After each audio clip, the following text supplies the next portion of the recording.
Hello students, friends. Today I am discuss about mathematical reasoning. तो mathematical reasoning जो है simply बेटा इसकी बात करें व्हाट इज दैट। तो अगर मैथ्स की बात करें what is a math, math is a way of thinking. Maths की बात करें मैथ एक्चुअल में है क्या चीज है, that is a way of thinking. अगर हम मैथ की बात करें तो मैथ क्या चीज है, वे ऑफ थिंकिंग, मतलब सोचने का तरीका। और ये मैथमेटिकल रीजनिंग है। और मैं यहाँ इसकी बात करूँ मैथमेटिकल रीजनिंग की, इसमें हमने क्या करना है, इसे करने से पहले आपको सबसे पहले मैं एक स्टेटमेंट के बारे में बता देता हूँ, फिर आगे चलता हूँ, ठीक है। अब बेटा देखो, आप कोई भी बात करते हैं, जैसे बोला 2 + 2 = 4, तो 2 + 2 4 ही होता है कि नहीं। अगर क्लास में आपके कोई टॉपर बच्चा है और उसने टॉप किया इस साल, तो आप बोलेंगे he is a intelligent guys, he is a topper. तो ऑब्वियस जो हमने बात किया है, जो सेंटेंस कहा है ही इज द टॉपर, तो ऑब्वियस उसने हाईएस्ट मार्क्स लिए, वो टॉपर है, तो मतलब वो बात क्या होगी, सही बात होगी। तो कोई भी सेंटेंस ऐसा, कोई भी सेंटेंस जिसकी बात करें जहां वो ट्रू होगा, जहां वो क्या होगा, फॉल्स होगा, ऐसे सेंटेंस को क्या बोलेंगे आप, स्टेटमेंट। जहां पे लिखा ना a sentence is called the mathematical acceptable statement. कोई भी सेंटेंस जो है मैथमेटिकल में एक्सेप्टेबल कब होता है, जहां तो वो क्या होगा, ट्रू, जहां क्या होगा, फॉल्स। लेकिन वो दोनों, व्हाट, नॉट बोथ, वो दोनों नहीं हो सकता। कोई भी ऐसा सेंटेंस जहां तो वो ट्रू होगा, जहां वो फॉल्स होगा, ऐसा सेंटेंस जो होगा उसको हम बोलेंगे दैट इज अ स्टेटमेंट। वो चीज क्या हो जाएगी, वो उसे स्टेटमेंट कहेंगे। अब बात क्या होगी, जब मैथमेटिकल रीजनिंग की बात कर रहा हूं मैं, तो रीजनिंग हमने बेटा इंडक्टिव ही है, डिडक्टिव ही है, उसको डिटेल में करेंगे। तो इंडक्टिव तो हमने 12th चैप्टर 4th चैप्टर में किया हुआ है ऐसे मैथमेटिकल इंडक्शन में। इसमें जो करना हमने वो डिडक्टिव रीजनिंग है। अब क्या किया कि एक मैथमेटिशियन था जॉर्ज बुले, इसका नाम याद रखिएगा, जॉर्ज बुले। जॉर्ज बुले ने क्या किया कि दुनिया में जो भी चीजें होती हैं, कोई बातचीत करते हो आप अपने आसपास सराउंडिंग में कहीं भी, उन बातों का जहां तो वो बात क्या होनी चाहिए, ट्रू, जहां क्या होना चाहिए, फॉल्स। कोई भी बात करें आप, कोई सेंटेंस बोलें, जहां वो ट्रू, जहां वो क्या, जब फॉल्स होगा ना, उसकी दुनिया को, उस पूरी दुनिया को उसने क्या किया, एक अलग से मैथमेटिक्स बना दिया। और कोई भी सेंटेंस ऐसा जिसको ट्रू या फॉल्स में आप बोलते हैं, वो चीज जो है, उस पूरे के कलेक्शन जो है, वो उसकी जो रीजनिंग होगी, वो किसने दी, जॉर्ज बुले ने। इसीलिए मैथमेटिकल रीजनिंग का एक और नाम आ गया, दैट इज, इसे बुलियन अलजेब्रा भी कहा जाता है। बुलियन अलजेब्रा मतलब मैथमेटिकल रीजनिंग पढ़नी है तो आपने बुलियन अलजेब्रा पढ़ना है। अब सर की इसको क्यों बोला बुलियन अलजेब्रा, तो सीधी सी बात है कि एक मैथमेटिशियन था जॉर्ज बुले, तो जो भी रीजनिंग पढ़ी थी उसने सारी रीजनिंग को क्या किया, देख के उसने उसको 2 पार्ट्स में उसने देखा कि हर एक रीजनिंग में जो भी बात हो रही है, जहां तो वो सही, जहां कौन सी हो रही है, गलत हो रही है। सिर्फ सही और गलत की दुनिया जो है ना, सही और गलत बातें जो हैं उनकी जो दुनिया है, that is a mathematical reasoning. और ये कंसेप्ट दिया जॉर्ज बुले ने, इसीलिए मैथमेटिकल रीजनिंग को क्या बोलते हैं, बुलियन अलजेब्रा भी कहा जाता है। ऑलराइट, अब इसमें सबसे पहली बात आती है सेंटेंस। जो भी आप कोई बात करते हैं, कोई भी चीज लिख दिया आप, मतलब गेवा पहाड़ियों में, गेव माउंटेन पे तो लिखेंगे, तो mountains, these mountains are beautiful, तो आपने एक बात तो कह दी, वो सेंटेंस, वो क्या है, एक सेंटेंस है। अब वो सेंटेंस क्या होगा, जहां तो अगर सही है, जहां क्या वो गलत है, तो वो सेंटेंस क्या बन जाएगा, स्टेटमेंट। तो कोई भी आपका मैथमेटिकल मैथ्स में आपका कोई भी ऐसा सेंटेंस जहां वो ट्रू होगा, जहां वो फॉल्स होगा, उसे बोलते हैं स्टेटमेंट। यही आपका फर्स्ट टॉपिक है। लेकिन वो दोनों, ट्रू और फॉल्स दोनों नहीं हो सकते। अगर कोई ऐसा सेंटेंस है जो ट्रू भी हो सकता है और फॉल्स भी हो सकता है, उसे बोलते हैं पैराडॉक्स। वो पैराडॉक्स होता है। अगर एग्जाम्पल दूं मैं आपको, तो देखिए मजेदार एग्जाम्पल है। अब मैंने लिख दिया, क्योंकि मेरा मैथ्स फेवरेट है, तो मैं लिखूंगा मैथमेटिक्स इज सिंपल सब्जेक्ट। तो मैंने क्या लिख दिया, मैथमेटिक्स इज सिंपल सब्जेक्ट। अब मेरा फेवरेट है, मुझे अच्छा लगता है, मैं इसका जो भी चीज है मुझे करने का मजा आता है। अब लेकिन याद रहे ये पैराडॉक्स है, क्योंकि कुछ बच्चे आपने देखे होंगे मेडिकल में हैं, कुछ नॉन मेडिकल, कुछ आर्ट्स होते हैं, 10th तक तो सारा पढ़ते हैं, वो क्यों नहीं मैथ्स पढ़ते। कुछ लोगों को मैथ्स टफ लगता है, कुछ को क्या लगता है, सिंपल लगता है। तो इसमें दोनों पॉसिबिलिटी हैं, कुछ के लिए ये ट्रू है और कुछ के लिए ये फॉल्स है। तो ये ऐसा आपका सेंटेंस आ गया जो ट्रू भी हो सकता है और फॉल्स हो सकता है। और मैथ्स में बेटा ऐसे सेंटेंस को हम स्टेटमेंट्स नहीं बोलते, मैथमेटिकल स्टेटमेंट नहीं होगी, और ऐसी जो स्टेटमेंट होगी इन्हें बोलते हैं पैराडॉक्स। ऑलराइट, मैं फिर से आपको बताता हूं, थोड़ा सा मजा आना बेटा, इसको ध्यान से देखना आपने, बस इसको ध्यान से सुनो और आपको ये भूल जाए ऐसा हो ही नहीं सकता। और आगे फिर से बताने से पहले बेटा मेरी रिक्वेस्ट है आपसे कि बेटा इसको सब्सक्राइब करें, ताकि मैं आपको इससे भी अच्छा मटेरियल और अच्छा जब इसका नेक्स्ट पार्ट बनाऊंगा तो आपको बेस्ट से बेस्ट चीज प्रोवाइड करूं, ताकि जिंदगी में कभी आपको ये ना भूले। ओके, तो आ जाते हैं जहां फिर से, तो मैथमेटिकल रीजनिंग की बात करनी हो मतलब that is simply A Boolean algebra. क्यों? जॉर्ज बुले मैथमेटिशियन है जिसने क्या किया कि जितना भी आपका सेंटेंस, स्टेटमेंट, इक्वेशंस कुछ भी होती हैं, उसने उनको उसने उस सबको किस में लिया? उसने उन सबको लिया ट्रू या फॉल्स में, या तो वो सही या तो वो गलत। उस पूरी दुनिया को क्या नाम दिया गया? उसने बुलियन अलजेब्रा और मैथमेटिकल रीजनिंग। तो सबसे पहले स्टेटमेंट आया था, तो मैंने कहा कोई भी ऐसा सेंटेंस मैथमेटिकल में एक्सेप्टेबल तभी होता है जहां तो क्या होगा? वो ट्रू या क्या होगा? फॉल्स। तो कोई भी चीज, जैसे एग्जाम्पल देखो, मजा आने वाला है। 2 is a even prime number, 2 prime number भी है और साथ में क्या है? इवन भी है। तो 2 अकेला ऐसा आपका प्राइम नंबर है जो इवन है, तो ये क्या हो गया? ये ट्रू है। अगर ये सेंटेंस ट्रू है तो इसे क्या बोलेंगे हम? True statement. Remember that, statement भी है और कौन सी? True statement. ऐश्वर्या राय, अब लोग सर पढ़ा रहे हैं, ऐश्वर्या राय कहां से आ गई बेटा? मजा चाहिए, मजा ना से देखो, एंजॉय करो उसको ना। Aishwarya Rai is a wife of Abhishek Bachchan. Aishwarya Rai actress है, वो अभिषेक बच्चन की वाइफ है। तो ये जो आपका सेंटेंस है ये भी कौन सा हुआ? True statement. सबको पता है जो जानते होंगे इनके बारे में। अब देखो ये एग्जांपल और आपको ये सारा क्लियर करेगा स्टेटमेंट क्या होता है। तो क्या लिखा है? 2, 4, 6, 8 so on are positive even integer. Obvious बात है, ये सारी वैल्यू पॉजिटिव हैं और साथ में कौन से हैं? इवन इंटीजर हैं। बेटा मैं इसमें एक चीज और लिख दूं, 0। जब इंटीजर की बात है 0 है, that is also a positive. 0 is also, ये 0 इवन इंटीजर है, ये पॉजिटिव हो सकता है और कौन सा? नेगेटिव। मैं माइनस, अगर मैं लिखता हूं -0 तभी 0 है, तो +0 तभी क्या है? ये 0। मतलब 0 जो है वो आपका इवन नंबर है, नेगेटिव है पॉजिटिव दोनों पॉसिबिलिटी है। अगर इसको छोड़ दें, ये वाले 2, 4, 6, 8 ये आपके इवन पॉजिटिव इंटीजर ही हैं, तो ये भी क्या हो गया? ये भी ट्रू है, ये true statement. 9 is less than 3, हाय हाय, अब आया मजा। ये कह रहा है कि 9 जो है, एक हमने लिख दिया सेंटेंस ऐसे, 9 3 से छोटा है। छोटा है क्या? नहीं, ये सेंटेंस मतलब ये स्टेटमेंट है, लेकिन कौन सी है? फॉल्स। कोई भी ऐसा सेंटेंस या ट्रू या फॉल्स होगा तो वो आपका होगा स्टेटमेंट बोलते हैं। अगर सही है तो ट्रू स्टेटमेंट, गलत है तो false statement. Alright, I hope ये आप इसको समझ गए होंगे।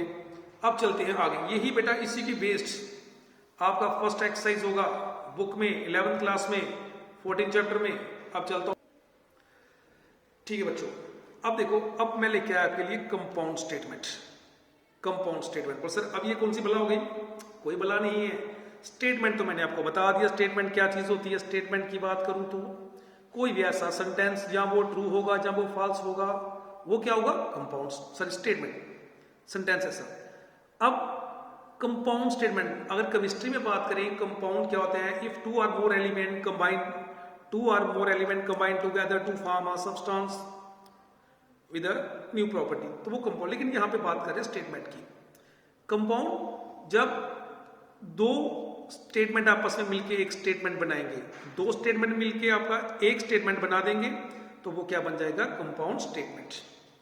A statement is called compound statement which is made up of 2 or more statement, उन्हें बोलते हैं compound statement. In these cases each statement is called a component. अब ये वो क्या बला? आगे भी कोई बला नहीं है। 2 स्टेटमेंट मिलाएंगे, आपका एक स्टेटमेंट बन जाएगा। तो अगर ऐसा होगा तो बन जाएगा कंपाउंड स्टेटमेंट। जो 2 अलग अलग स्टेटमेंट थी, जो अलग अलग, उन्हें बोलते हैं कंपोनेंट ऑफ स्टेटमेंट। उन्हें क्या बोलते हैं? Component of statements. ऑलराइट, अब 2 स्टेटमेंट्स को मिलाने के लिए कोई पॉइंट तो चाहिए जो कनेक्ट करेगा, उसे कनेक्टिंग वर्ड बोलते हैं। तो मोस्टली अगर मैथमेटिकल रीजनिंग की बात करें, उसमें 2 ही आपके ऐसे वर्ड्स हैं जो 2 स्टेटमेंट्स को कंबाइन करते हैं। अगर उसकी बात करें, एक मोस्टली बेटा एंड होता है और दूसरा और। अब ये एग्जाम्पल आपको क्लियर करेगी कंपाउंड स्टेटमेंट क्या होता है, देखो उसको मजे से, ठीक है।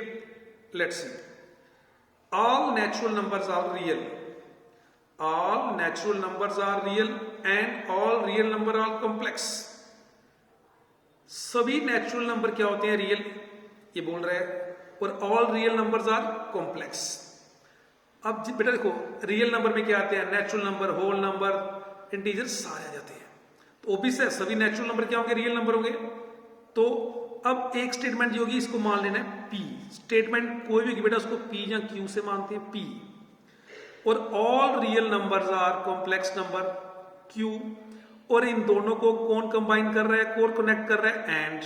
तो एंड क्या हो गया, कनेक्टिंग वर्ड्स। इसमें कनेक्टिंग जो वर्ड है वो क्या हो गया, एंड। अब एक स्टेटमेंट ये थी all natural number are real, दूसरा all real number are complex. एक स्टेटमेंट ये है, ये दो स्टेटमेंट होगी। इन दोनों को कौन कंबाइन कर रहा है, कौन कनेक्ट कर रहा है, एंड। तो ये कनेक्टिंग वर्ड्स, और ये क्या होगी, इन्हें बोलते हैं कंपोनेंट ऑफ स्टेटमेंट्स। तो एक पी लिखा मैंने, P such that, what is P, all natural number are real. और क्यू क्या है, all real number are complex. तो ये मैंने इसको यहां पे क्यू लिख दिया, देख सकते हो। तो इन्हें क्या बोलते हैं, कंपोनेंट ऑफ स्टेटमेंट्स। ये आपको होता है कंपोनेंट ऑफ, ए कंपोनेंट ये हो गया, ए कंपोनेंट ये हो गया, और इसमें ये क्या हो गया, कनेक्टिंग वर्ड्स। एंड और आर आपके यूज होते हैं ठीक है। तो ये स्टेटमेंट आपकी ट्रू भी हो सकती है और फॉल्स हो सकती है, मतलब दोनों एक साथ में, मतलब ये अलग है ये अलग चीज है। तो अगर इसकी बात करें, ये ट्रू स्टेटमेंट है, तो all real number are complex, ये भी ट्रू है। अब मैं आपसे पूछता हूं ये कैसे, हर एक रियल नंबर कॉम्प्लेक्स नंबर कैसे है। टू लिखा मैंने, टू नेचुरल नंबर है, लेकिन all natural numbers are complex number. इस टू को मैं क्या लिख सकता हूं, 2 + 0 आयोटा भी लिख सकता हूं मैं। तो ये कौन सा पार्ट है, रियल पार्ट, ये कौन सा आपका इमेजिनरी पार्ट। तो इसमें इमेजिनरी पार्ट मिस है, तो उसको मैं 0 मान सकता हूं।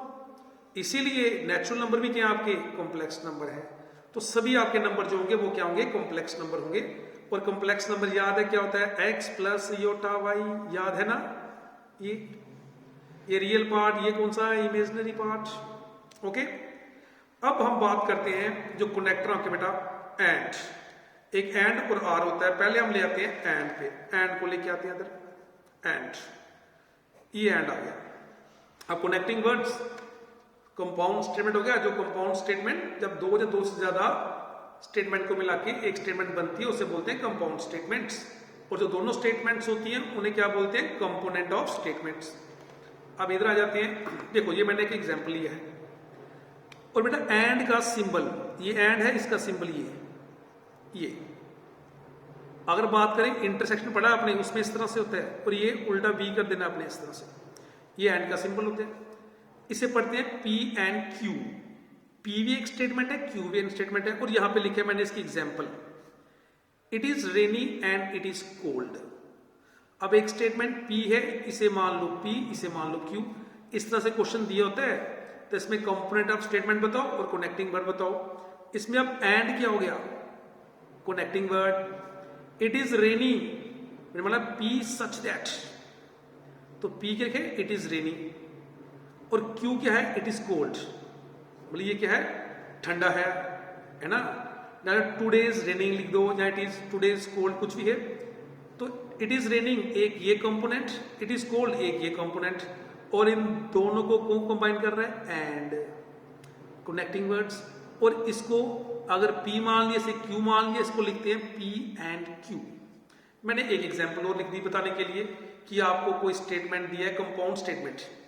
एक इसकी एग्जांपल है कंपाउंड स्टेटमेंट, ये कंपाउंड स्टेटमेंट का एग्जांपल है। ऑलराइट, अब देखो इसको, द ग्रास इज ग्रीन, मतलब घास जो है हरी है, एंड स्काई इज ब्लू, और जो आसमान है वो नीला है। अब द ग्रास इज ग्रीन, ये P, the sky is blue, इसे क्या मान लो, Q। तो एक आपका ये स्टेटमेंट हो गया, एक आपका ये स्टेटमेंट हो गया।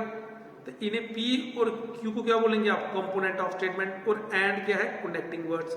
अगर इस पूरे को लिखना हो तो क्या लिखेंगे, P एंड Q।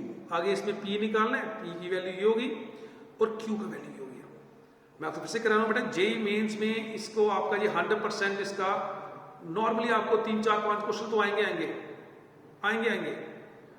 और ये आपका बेटा compound statement and compound statement, मैंने फिर से कहा आपको क्या होता है कंपाउंड स्टेटमेंट। अगर फिर से बात करें तो दो स्टेटमेंट को कंबाइन करके, ये दो स्टेटमेंट हैं, दो स्टेटमेंट, इन दोनों को कंबाइन करके किसके साथ, एक कनेक्टिंग वर्ड जो उसको मिलाएगा एंड या और के साथ। जब एक स्टेटमेंट, ये ओवरऑल एक स्टेटमेंट बन गया, एक स्टेटमेंट है P, all natural number are real, एक statement, all real number are complex number, दूसरी स्टेटमेंट। इन दोनों को मिला के ये एक बन गया हमारे पास statement, all natural numbers are real and all real number are complex. तो ये आपका कंपाउंड स्टेटमेंट। और जो फर्स्ट आपका स्टेटमेंट था वो पी, सेकंड वाला क्यू, इन्हें बोलते हैं component of statement. Alright, I hope कि समझ आएगा आपको, 100% आएगा। अब बेटा नेक्स्ट जो है, थोड़ा मजा लो, ऐसे मजे से, टेंशन लेनी है बेटा। मैं बैठा हूं आपको, मैंने पहले कहा है जब आप ये समझ लेंगे पूरा जो बेसिक कंसेप्ट, ये इंट्रोडक्शन है पूरे चैप्टर का, ये समझने के बाद आप अपना बुक पकड़े, कोई क्वेश्चन पकड़े। मैं बता रहा हूं आपको, मोर देन 95% क्वेश्चन नॉर्मली बिना ज्यादा एफर्ट किए इसको देख के आप निकाल लेंगे। थोड़ी प्रैक्टिस करेंगे तो 100% ओके। ऑलराइट, अब देखते हैं, अब आते हैं नेगेशन। अब यहां बेटा लिखा है नेगेशन। नेगेशन होता है डिनाइल। अब नेगेशन स्टेटमेंट कौन सी होती है, मैं आपको ऐसे बात करता हूं इसको समझाने के लिए। अगर मैं बोलता हूं यू आर गुड, आप अच्छे हो, तो उसको उल्टा क्या होगा, यू आर नॉट गुड, वो नेगेशन हो जाएगा। द डिनाइड ऑफ स्टेटमेंट, जो भी स्टेटमेंट दिया उसको डिनाई करना, उसको नहीं मानना, is called the negation of statement. और इसको डिनोट करते हैं ये सिंबल जो आपको दिया हुआ है, ये सिंबल। अब मैं आपको बता रहा हूं, देखो ध्यान से, जैसे ये मैंने लिखा 4 is an even natural number. एक स्टेटमेंट है, 4 क्या है, इवन नेचुरल नंबर, उसे मैंने पी डिनोट कर लिया है ना, पी मान लिया। स्टेटमेंट को पी या क्यू से डिनोट करते, पी हो गया। अब पी नॉट क्या होगा, नेगेशन, इसका नेगेटिव क्या होगा, इसे बोलते हैं नेगेटिव ऑफ पी। कुछ लोग बेटा ऐसे लिखते हैं नेगेटिव को, कुछ लोग पी डैश लिख देते हैं, कुछ पी लिख के ऊपर ऐसे कॉम्प्लीमेंट डाल देते हैं। ये P statement 4 even natural number है, बिल्कुल है। और इसका नेगेटिव क्या होगा, a not P, 4 is not even natural number. Negation को उसको उल्टा कर दो, अगर वो ट्रू है तो फॉल्स कर दो। 4 क्या है, इवन नेचुरल नंबर, तो ये ट्रू है, तो ट्रू को उल्टा क्या होगा, फॉल्स। डन। ये P है, लिखे मैंने P, और P नॉट क्या होगा, नॉट लगा दो। अब 2 + 3 = 5, ये मैंने P मान लिया, एक स्टेटमेंट ले ली मैंने, 2 + 3 = 5, तो ये क्या है, ट्रू स्टेटमेंट है। अब इसको उल्टा, अगर 2 + 3 5 होता है तो इसका नेगेटिव क्या होगा, 2 + 3 इज नॉट इक्वल टू 5, मतलब ये फॉल्स कर रहे हैं। अब इसकी अगर एग्जांपल लूं तो मैं लिख रहा हूं स्काई इज नॉट ब्लू, इसको मैं पी मान लेता हूं, ये पी स्टेटमेंट। स्काई नीला नहीं है तो ये फॉल्स हो गया। अब इसका नेगेटिव क्या होगा, इसे बोलते हैं negative of P, negation of P. ये कह रहा है कि स्काई नीला नहीं है, इसका मतलब स्काई इज ब्लू, तो ये फॉल्स था, ये क्या हो गया, ट्रू। मतलब अगर कोई चीज ट्रू है तो उसको फॉल्स कर दो, फॉल्स है तो उसको ट्रू कर दो, वो आपका नेगेशन हो जाएगा। मतलब ट्रू अगर आपका P है, P आपका ट्रू है, तो नॉट P क्या होगा, फॉल्स। ओके, तो बेटा अब मैं बता रहा हूं ट्रूथ टेबल। ट्रूथ टेबल बता रहा हूं आपको मैं किसका, अगर देखें नेगेशन का। अब ये P है और ये क्या हो गया, नॉट P। कभी एग्जाम में ऐसा आ जाए तो क्या करना, उसको देखो, अगर ये P आपका ट्रू है, ट्रू हो गया तो इसका उल्टा क्या होगा, फॉल्स। अगर आपका स्टेटमेंट P फॉल्स है तो उसका नेगेटिव क्या होगा, ट्रू। अगर ये आपका ट्रू है, again that is a false होगा। दो पॉसिबिलिटी इसमें, अगर स्टेटमेंट ट्रू आ रही है तो उसका नेगेटिव क्या होगा, ट्रू का नेगेटिव फॉल्स, अगर फॉल्स इसका क्या होगा, ट्रू होगा। तो ये ट्रूथ टेबल है किसका बेटा, नेगेशन का। Alright, truth table. अब बेटा नेक्स्ट जो आपके पास में टॉपिक लिख रहा हूं, कंजक्शन। अब कंजक्शन क्या होगा? पर्टिकुलर। मैंने बताया बेटा जब दो या दो से ज्यादा स्टेटमेंट मिलेंगी तो एक स्टेटमेंट बनेगी, वो क्या होगी? Compound statement. तो कंपाउंड स्टेटमेंट जो है उसको दो स्टेटमेंट को कंबाइन करने के लिए हमारे पास दो कनेक्टिंग वर्ड्स लगते हैं, एंड या आर। अगर कनेक्टिंग वर्ड क्या होगा? एंड। दो स्टेटमेंट को मिलाने के लिए अगर एंड यूज हो रहा है तो वो जो वाली स्टेटमेंट होगी, these are called as conjunction कहते हैं उनको। दो स्टेटमेंट जो हैं अगर आप आपस में मिलाएंगे, कोई दो स्टेटमेंट्स, ठीक है, ठीक बेटा, दो स्टेटमेंट को आपस में कंबाइन करेंगे तो कनेक्टिंग वर्ड यूज होता है। कनेक्टिंग वर्ड एंड या क्या होगा? और। अगर कनेक्टिंग वर्ड एंड यूज हो रहा है दो स्टेटमेंट के बीच में और क्या बन रही है? Compound statement. ऐसी स्टेटमेंट को आप क्या कहेंगे मित्रों? कंजक्शन। और इसे कैसे डिनोट करते हैं? P and Q. मैंने अभी आपको बताया पीछे। अब देखो इसको मैंने एग्जाम्पल लिखी है ये, ठीक है, इस एग्जाम्पल को ध्यान से देखिएगा। Delhi is the capital of India, तो ये पी हो गया। अगर इसमें पी निकालना है, what is P? Delhi is capital of India. All right, ये पी स्टेटमेंट। तो एंड है, ये कनेक्टिंग वर्ड्स। और सेकंड स्टेटमेंट कौन सी है? It is a place of Lok Sabha also. It is a place of, तो इट इज मतलब दिल्ली की बात कर रहे हैं, it is place of Lok Sabha. Done. तो ये पी स्टेटमेंट हो गया। ये कौन सा? Compound statement. और इन दोनों को किससे कनेक्ट कर रहे हैं? एंड के साथ। और एंड का सिंबल क्या होता है? ये। और ऐसी स्टेटमेंट जो है, कंपाउंड स्टेटमेंट तो है ही है, लेकिन इसका नाम कौन सा है? कंजक्शन। ऑलराइट। तो दो स्टेटमेंट्स को मिलाने के लिए अगर हम कनेक्टिंग वर्ड एंड यूज करेंगे, वो स्टेटमेंट जो बनेगा वो कंपाउंड स्टेटमेंट जो होगी, इसे बोलते हैं कंजक्शन, बोलते हैं उसको। ऑलराइट। और ये इसका एग्जांपल है। आई होप कि इसको आप समझ गए होंगे मजे से, ठीक है। अब मैं बता रहा हूं, ये आप यहां पे एक चीज देखिए, इसको देखने की चेष्टा करें। All compound statements are not compound statement. Sir क्या हो सर? ये ऑल स्टेटमेंट्स, ठीक है ना, are not compound statements. Sir ये क्या सभी कंपाउंड स्टेटमेंट जो कंपाउंड स्टेटमेंट नहीं होंगी? क्या बात कर रहे हो आप? देख सकते हो आप बेटा, मैंने कहा कि दो स्टेटमेंट को जब आप क्या करते हैं, एंड के साथ या और के साथ, एंड के साथ कनेक्ट करेंगे तो वो कंजक्शन होगा। अब लिखा मैंने, अ mixture of milk and water can be separated by chemical method. अब ये बोल रहे हैं कि आप क्या करेंगे, एक मिक्सचर है, मिल्क और वाटर मिला दिए मैंने, और केमिकल मेथड से इनको सेपरेट करना। तो इनको आप दो अलग अलग से कैसे बनाएंगे? पी क्या बनेगा? Milk is a mixture and Q water is a mixture. क्या इसको आप पी और क्यू दो यहां से दो अलग सेंटेंस निकाल सकते हैं? A mixture of milk and water can be separated by chemical method. अब क्या लिखेंगे आप? Milk is separated by chemical method, water is separated by chemical method. इन दोनों को हम पी और क्यू में नहीं अलग अलग, इसको हम पी और क्यू दोनों को अलग अलग में नहीं लिख सकते। लेकिन यहां पे क्या वर्ड यूज हो रहा है? एंड तो यूज हो रहा है। तो इसीलिए कि हर एक जो कोई भी स्टेटमेंट है ऐसी इसमें एंड लगा होगा तो वो आपका कंपाउंड स्टेटमेंट नहीं होगा। ये आपका कंपाउंड स्टेटमेंट नहीं है, क्योंकि इसके हम दो अलग अलग कंपोनेंट नहीं कर सकते।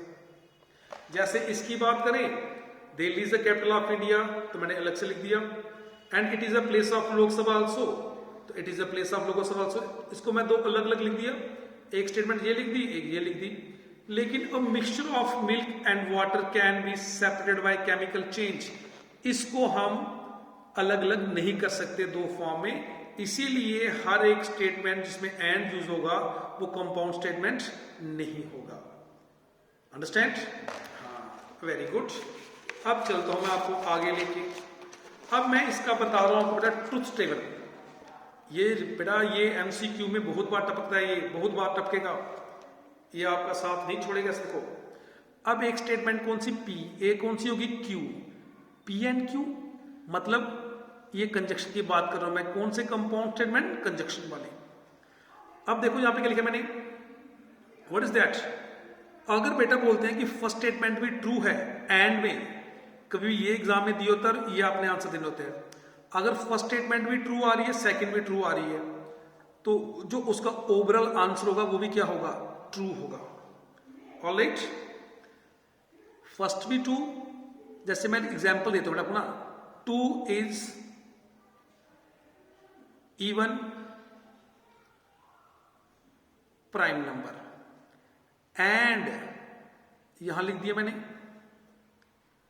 2 इज इवन नेचुरल नंबर। 2 के अलावा मैं कुछ और भी लिख सकता हूं, इवन नेचुरल नंबर। अब इसे मैं क्या मान लेता हूं, P। तो 2 इवन प्राइम नंबर है तो ये भी ट्रू हो गया। 2 is a even natural number, मतलब ये Q हो गया, तो ये भी क्या आ रहा है, ट्रू आ रहा है। तो अगर first statement true, second true, तो ओवरऑल ये जो स्टेटमेंट, इसका ओवरऑल सिंगल आंसर क्या होगा, ट्रू इसका आंसर होगा। अगर फर्स्ट स्टेटमेंट ट्रू है, सेकंड वाली फॉल्स है, तो तब भी क्या होगा, ये फॉल्स। मतलब एंड में आपके दोनों ट्रू हैं तब ट्रू होना है, दोनों फॉल्स तो फॉल्स। एक स्टेटमेंट ट्रू है, एक फॉल्स है, तो ओवरऑल उसको क्या बोलेंगे, फॉल्स बोलेंगे। अगर फर्स्ट फॉल्स है, सेकंड वाली ट्रू आ रही है, तब भी क्या होगा, फॉल्स। ये रखना है। अगर P और Q दोनों ट्रू, तो उसका आंसर ट्रू होगा। अगर फर्स्ट वाला भी फॉल्स, फर्स्ट वाला भी फॉल्स, सेकंड वाला भी फॉल्स, तो उसका आंसर क्या होगा, फॉल्स। तो सिर्फ एक ही केस होता है आपका कंपाउंड स्टेटमेंट ऐसी एंड वाली, जिसमें आपका फर्स्ट और सेकंड दोनों स्टेटमेंट ट्रू आएंगी, उसका ओवरऑल आंसर क्या होगा, ट्रू होगा। रिमेंबर दैट, ये एग्जांपल है। अगर ये चेक करो तो मैंने 2 is a even prime number, P, second की बात कर रहा हूं मैं लेता हूं 2 इज ऑड नेचुरल नंबर लिख दिया मैंने। देखो 2 क्या कर दिया मैंने, ऑड नेचुरल नंबर। तो अब ये Q क्या हो गया, फॉल्स हो गया। फर्स्ट वाला ट्रू है, सेकंड वाला फॉल्स है, इसका आंसर ओवरऑल दोनों एक ही, दोनों सेम होने चाहिए, दोनों डिफरेंट आ रहे हैं, तो इसके वैल्यू फॉल्स होगी। ऑलराइट, आई होप इसको आप समझ गए होंगे मजे से। अब बेटा देखो मैं आगे लिख रहा हूं, अब आपका कंपाउंड स्टेटमेंट ही, कंपाउंड स्टेटमेंट 2 टाइप्स की बेटा होती है, एक कंजक्शन, एक डिसजंक्शन। डिसजंक्शन होती है, इसको अल्टरनेशन भी बोलते हैं। अब उसमें क्या था, इसकी बात करें, कंजक्शन की बात करें, P और Q को उनमें कौन सा यूज करना है, कनेक्टिंग वर्ड एंड, तो वो कंजक्शन होनी, वो कंपाउंड स्टेटमेंट कंजक्शन। और P और Q में क्या यूज करना, और बेटा आर के लिए V, वैन वाला ये सिंबल। P और Q, जब आपका 2 स्टेटमेंट के बीच में आर यूज करेंगे, वो कंपाउंड स्टेटमेंट जो होंगी उसको बोलते हैं डिसजंक्शन या अल्टरनेशन बोलते हैं। समझ गए, ये इसका सिंबल है और का, P और Q, P और Q।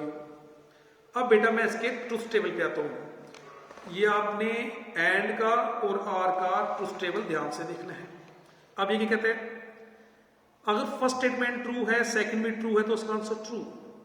रिमेंबर दैट, और में क्या होता है, जहां फर्स्ट वाला ठीक, जहां सेकंड वाला ठीक, तभी ठीक है। फर्स्ट वाला ट्रू होगा, सेकंड वाला ट्रू होगा, तब भी ट्रू। बस दोनों में से एक भी ट्रू है तो ट्रू होगा, एक भी ट्रू। अगर दोनों फॉल्स तो फॉल्स होगा। उसमें क्या था, अगर दोनों ट्रू हैं तो ट्रू, उसमें दोनों फॉल्स तो फॉल्स। एंड में, और में क्या होता है कि अगर आपका एक भी ट्रू हुआ तो ट्रू, एक भी। इन शॉर्ट आप पूछ सकते हैं एट लीस्ट वन स्टेटमेंट, इसको अपने दिमाग में डालो, बस ये जो मैं लिख रहा हूं नीचे, ये इसका बेसिक है। At least one statement is true, इसका मतलब क्या हो गया, तो ओवरऑल जो P और Q होगा वो ट्रू बन जाएगा। एटलीस्ट मतलब ट्रू, अगर एक ट्रू है तब भी ट्रू है, अगर दोनों ट्रू हैं तब भी क्या होंगे, ट्रू। और जब फर्स्ट फॉल्स, सेकंड फॉल्स, तो वही फॉल्स। इसमें एक ही केस होगा, और वाले में फर्स्ट वाले में फॉल्स। और क्या है, जहां ये ट्रू या वो ट्रू तो ट्रू होगा। एटलीस्ट ना, at least one statement is true, एक स्टेटमेंट हो जहां एक से ज्यादा, तब भी ट्रू होगा। तो उसका उल्टा मतलब अगर दोनों फॉल्स होंगे तो वो क्या होगा, फॉल्स स्टेटमेंट होगा। इसका अगर एग्जाम्पल लेनी हो इसकी, दोनों फॉल्स वाले, बेटा हमने लिख दिया, अगर बोलते हैं rainbow having one colour, rainbow having one colour, और रेनबो हैविंग थ्री कलर्स। ये बोल रहे हैं रेनबो में एक कलर, तो ये भी फॉल्स। या रेनबो में क्या होंगे, तीन कलर, दोनों फॉल्स हैं। इसका मतलब ओवरऑल जो स्टेटमेंट क्या होगी, फॉल्स होगी। अंडरस्टैंड। एग्जाम्पल बेटा खुद से लिख सकते हो आप, मैं फिर से बोलने का नहीं, बुरा नहीं बेटा, बस मजे से देखते हो। अब फिर से एंड में कैसे याद रखना है बेटा, एंड में क्या होता है, दोनों ट्रू तो ट्रू बस ओनली, फर्स्ट वाले में ट्रू, सेकंड वाले में ट्रू होगा तो ट्रू। और वाले में क्या होता है, एक ट्रू होगा जब दोनों ट्रू तो ट्रू होगा। इसमें दोनों ट्रू होने चाहिए, बस ट्रू, बाकी एक ट्रू है, एक फॉल्स है, एक फॉल्स है, एक ट्रू, दोनों फॉल्स, वो फॉल्स ही होंगे। कोई पूछे in which case, in case of and when compound statement is true, when P and Q are true, otherwise it's false. And in which case of or when P or Q are true, either one is true or both are true, then the statement is true, otherwise that is a false. Understand? अरे मजा आएगा बेटा आपको, ये नहीं भूलेगा आपको। इसको एक बार ध्यान से देखना है और साथ में इसको कॉपी करते हो, साथ में इसको कॉपी करिए। ये करने के बाद फिर अपनी बुक देखना, बोलेंगे सर ये क्या मजे है यार, ये तो नजारे हो गए। ठीक है, अब बेटा थोड़ा आगे चलते हैं। ठीक है बेटा, और देख ध्यान से बेटा, नेक्स्ट लेक्चर में बेटा आपको मैं जो नेक्स्ट वीडियो इसका वो विद इन 2 days मैं आपको बना के दे दूंगा। जो इसका अब इसमें बेटा 2 ही टॉपिक बचे छोटे से ना, ये आपका इसमें इम्प्लीकेशंस है वो समझाऊंगा। उसमें हमारा जो कनेक्टिंग वर्ड्स बेटा एंड और आर है ना, अब आर वर्ड जो है बेटा, आर वर्ड 2 तरह से यूज होते हैं, एक इंक्लूसिव आर और एक कौन सा, exclusive or. Alright, inclusive or और कौन सा, एक्सक्लूसिव आर। तो नेक्स्ट लेक्चर मैं यहीं से स्टार्ट करूंगा। आई होप कि बेटा इसमें मेरे को आज विद इन डे मेरे को इसमें मैक्सिमम लाइक और चाहिए, सब्सक्राइब। अगर मजा आए तो बेटा दिल से लाइक करना। तो अगर कुछ कमी लग रही है तो बेटा मुझे बताओ, मैं उसको इंप्रूव करूंगा, लेकिन मैं आपको जो बताऊंगा बेटा द बेस्ट बताऊंगा। तो प्लीज सब्सक्राइब माय चैनल और बेटा अपनी सेहत का ख्याल रखें। Thank you.